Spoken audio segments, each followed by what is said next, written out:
Burahin ang mapait na alala ng kontrobersyal na pagkatalo kay Tim Bradley. Ito ang numero unong motibasyon ni Manny Pacquiao, higit pa sa kanyang asam na matuldukan ang umahabang rivalry nila ni Juan Manuel Marquez.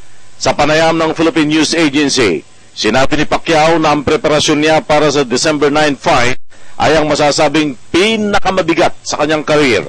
Naniniwala ang Pinoy Southpaw na kapag tinalo niya in spectacular fashion si Marquez, ay matitigil na rin ang pagdududa ng marami sa kanyang kakayahan. Kasabay nito, ipinunyag ni Pacquiao na marami silang binago sa kanilang battle plan para sa fourth battle kontra Marquez.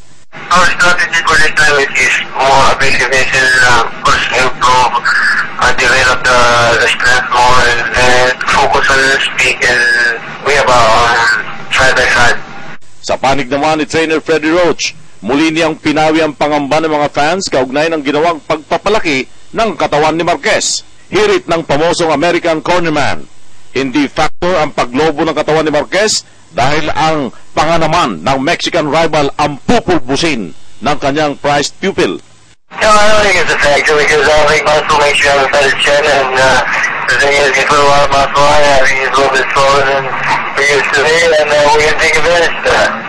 Sa isipan ng milyong-milyong fight fans, tanging ang pangalan lamang ni Marquez ang nakaukit bilang kaisa-isang boksingero na nagpahirap ng husto kay Pacquiao.